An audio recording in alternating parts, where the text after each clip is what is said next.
ലോകത്തെ ആദ്യത്തെ പെന്തക്കോസ്ത് വിഭാഗം എന്ന് പറയുന്നത് ചർച്ച് ഓഫ് ഗോഡ് ക്ലീവ്ലൻഡ് ആണ്. പെന്തക്കോസ്ത് സഭാ വിഭാഗങ്ങളിൽ ആദ്യം ആരംഭിക്കപ്പെട്ടതും അമേരിക്കയിൽ ടെന്നസി സ്റ്റേറ്റിൽ ക്ലീവ്ലൻഡ് ആസ്ഥാനമായുള്ള ചർച്ച് ഓഫ് ഗോഡാണ്. 1886 ഓഗസ്റ്റ് 19 അമേരിക്കയിലെ ടെന്നസിയിൽ മെൻറോ എന്ന സ്ഥലത്ത് ക്രിസ്ത്യൻ യൂണിയൻ എന്ന ഒരു സംഘം റിച്ചാർഡ് സ്പർലിംഗ് എന്ന പാസ്റ്ററുടെ നേതൃത്വത്തിൽ ആരംഭിച്ചു.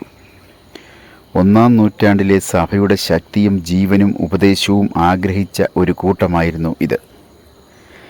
കാൻസാസിലെ ചാൾസ് പെർഹാമിൻ്റെ ബൈബിൾ സ്കൂളിൽ പരിശുദ്ധാത്മ പകർച്ച ഉണ്ടാകുന്നതിന് വളരെ മുമ്പ് തന്നെ ഇവരുടെ മധ്യത്തിൽ ആത്മാവിൻ്റെ അനുഭവങ്ങൾ ഉണ്ടായി എന്നാണ് പറയപ്പെടുന്നത്.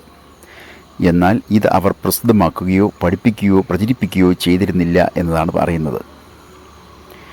1904 ആയപ്പോഴേക്കും കേന്ദ്രീകൃതമായ ഒരു സഭാപ്രവർത്തനം ടെന്നസിയിലെ ക്ലീവ്ലൻഡ് എന്ന സ്ഥലത്ത് ആരംഭിച്ചു. ഇതേ തുടർന്ന് യൂണിയൻ എന്ന പേര് മാറുകയും ചർച്ച് ഓഫ് ഗോഡ് എന്ന നാമം സ്വീകരിക്കുകയും ചെയ്തു.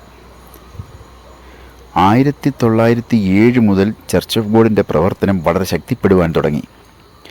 അമേരിക്കയുടെ തെക്കൻ സംസ്ഥാനങ്ങളായ Tennessee, North Carolina, Georgia, Alabama, Kentucky, Virginia, Florida തുടങ്ങിയ ഭാഗങ്ങളിൽ പെന്തക്കോസ്ത് സന്ദേശം വ്യാപിക്കുകയും ചർച്ച് ഓഫ് ഗോഡിന് വളരെയേറെ സഭകൾ ഉടലെടുക്കുകയും ചെയ്തു. 1910 മുതൽ ചർച്ച് ഓഫ് ഗോഡിൻ്റെ മിഷണറിമാർ മറ്റ് രാജ്യങ്ങളിലേക്ക് പോകുവാൻ ആരംഭിച്ചു. മിഷണറിമാർ ബഹേമ ദ്വീപുകളിലേക്ക് പോയി.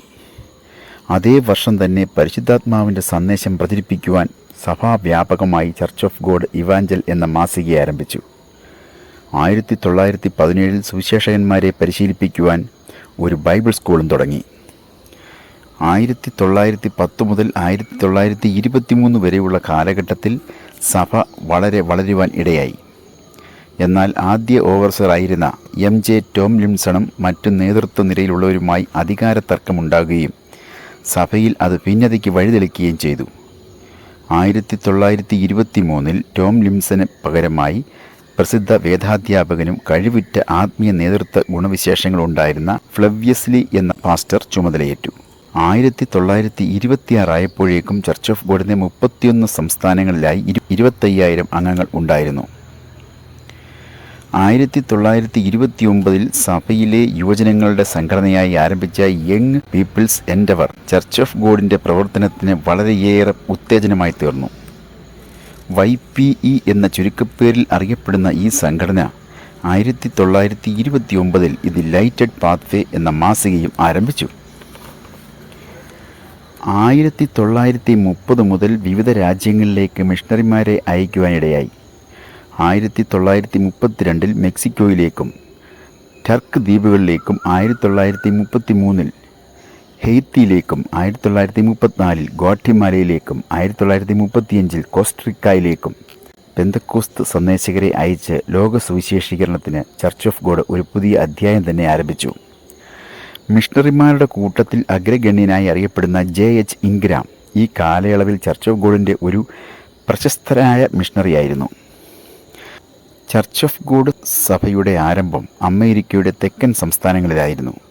ആ ഭാഗങ്ങളിലായിരുന്ന വർണ്ണവിവേചനം ഏറ്റവും രൂക്ഷമായിരുന്നത്. ചർച്ച് ഓഫ് ഗോഡ് സഭയിൽ വെളുത്തവരും കറുത്തവരും ഒരുമിച്ച് പെന്തക്കോസ്ത് ആത്മാവിൻ്റെ ശക്തിയിൽ പ്രവർത്തിച്ചത് ഒരു നല്ല ക്രിസ്തീയ സാക്ഷ്യമായി തീർന്നു.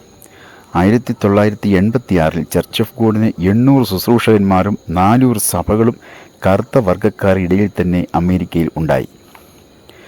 ചർച്ച് ഓഫ് ഗോഡിൻ്റെ മിഷണറി പ്രവർത്തനങ്ങൾ വളരെ വിപുലമാവുകയും അനേക വിദേശ രാജ്യങ്ങൾ ചർച്ച് ഓഫ് ഗോഡിന് വകയായി സ്വന്തമായിട്ടുള്ള സഭകൾ ആരംഭിക്കുകയും ചെയ്തു.